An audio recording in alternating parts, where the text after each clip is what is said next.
Welcome to சுதியின் ரசி ருசி சமையல். சுதியின் ரசி ருசி சமையலில் இன்றைக்கி நம்ம பார்க்க போகிறது சவ் கூட்டு. இந்த கூட்டு செய்கிறதுக்கு என்னென்ன பொருள் தேவைங்கிறத பார்க்கலாமா? சவ் நான் ஒரு சவ் சின்னதாக எடுத்திருக்கேன். தக்காளி 2 தக்காளி. இது புளி ஊற்ற போகிறதில்ல நம்ம, அதனால் தக்காளி தான் சேர்க்க போகிறோம். அதனால் 2 தக்காளி எடுத்திருக்கேன். தேங்காய் இந்த அளவு கொஞ்சமாக இருந்தால் போதும். பச்சை மிளகா காரத்துக்கு தக்கன ஒரு 3 பச்சை மிளகா நான் எடுத்துக்கிறேன். கருவேப்பிலை தாளிக்கிறதுக்கு. இதுக்கு பொட்டுக்கடலை கொஞ்சமாக வேணும். சீரகம் கொஞ்சம். தாளிக்கிறதுக்கு கடுகு, பெருங்காயம்.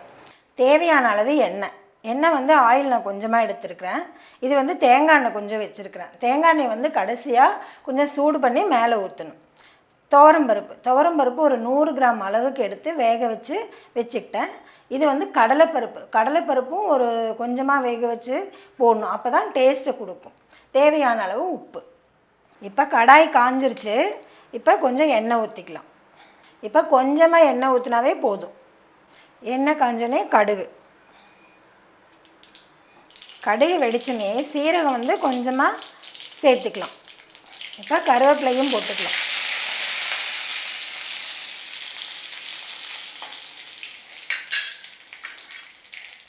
போட்டுக்கிட்டு தக்காளி பழத்தை சேர்த்துக்கணும்.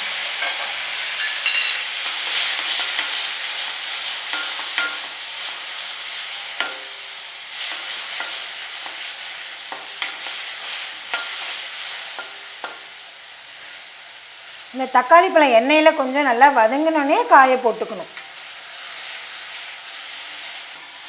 இப்போ தக்காளி இப்படி கொஞ்சம் வதங்கினோடனே காயை போட்டுக்கலாம்.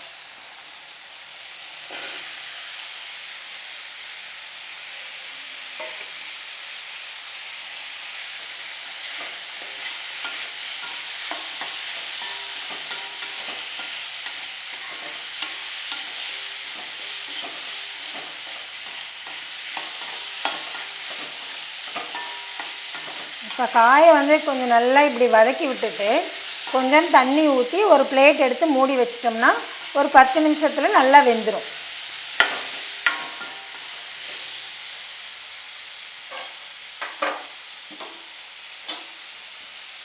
இப்போ காய் வேகிற அளவுக்கு கொஞ்சம் தண்ணி ஊற்றிக்கலாம். இப்போ மஞ்சத்தூள் கொஞ்சம் சேர்த்துக்கலாம். சேர்த்துக்கிட்டு பெருங்காயம்.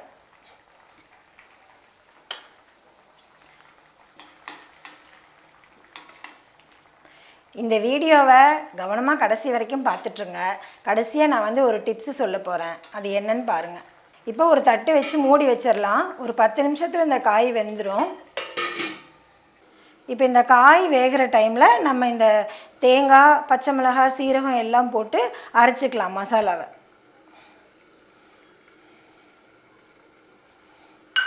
தேங்காய் போட்டுக்கிட்டோம், பச்சை மிளகாய் போட்டுக்கலாம். அந்த மிச்சம் இருக்கிற சீரகத்தை இது கூட சேர்த்துக்கலாம்.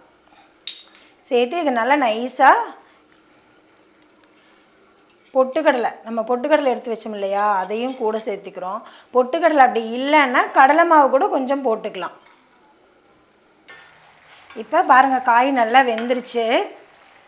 இப்படி நம்ம நசுக்கி பார்த்தாவே தெரியும் காய் நல்லா வெந்துருச்சு.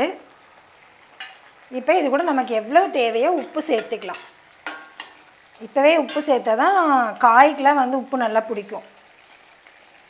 அதனால் நமக்கு எவ்வளோ தேவையோ அவ்வளோ உப்பு போட்டுக்கலாம்.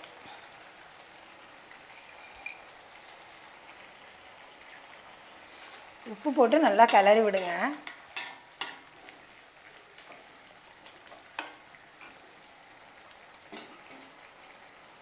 இப்போ நம்ம அரைச்சி வச்சுருக்கிறோம் இல்லையா அந்த பேஸ்ட்டு, அதையும் சேர்த்திக்கலாம் இந்த மசாலாவை.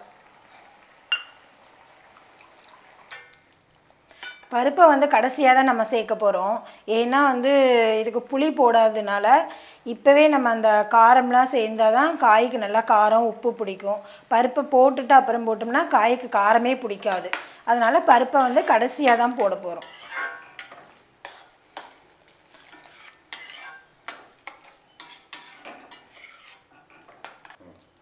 இப்போ இந்த துவரம்பருப்பையும் கடலைப்பருப்பையும் சேர்த்துக்கலாம்.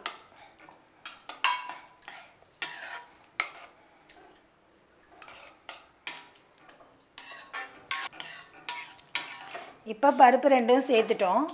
ஒரு 5 மினிட்ஸ் இப்படியே கொதிக்கட்டும். கொதிச்சோடனே நம்ம ஆஃப் பண்ணிட வேண்டியது தான். ஒரு நல்ல டேஸ்டான சவ் கூட்டு ரெடி ஆகிடுச்சு. கடைசியாக உங்களுக்கு ஒரு டிப்ஸு சொல்கிறேன்னு சொன்னேன் இல்லைங்களா, அது என்னென்னா, நம்ம பாவக்காயில் குழம்பு வைப்போம். புளிக்குழம்பு வேறு ஏதாவது குழம்பு செய்யும்போது பாவக்காய் ரொம்ப கசப்படிக்கும்.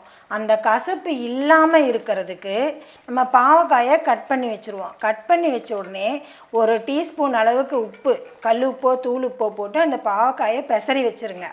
பெசரி ஒரு 10 நிமிஷம் அப்படியே வச்சுட்டு அப்புறமா தண்ணியில் போட்டு அலசிடுங்க.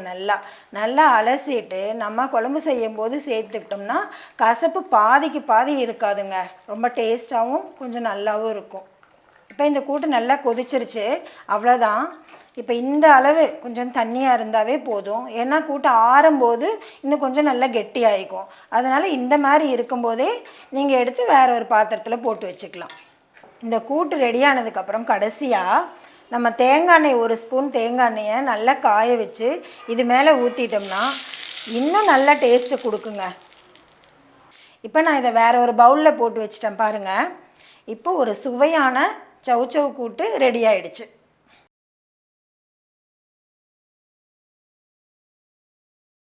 இது வரைக்கும் இந்த சேனலை சப்ஸ்கிரைப் பண்ணாதவங்க வீடியோ கீழே இருக்கிற சப்ஸ்கிரைப் பட்டனை ஒரு தடவை அழுத்தி சப்ஸ்கிரைப் பண்ணுங்கள். அப்படியே பக்கத்தில் இருக்கிற பெல் ஐக்கானையும் ப்ரெஸ் பண்ணுங்கள்.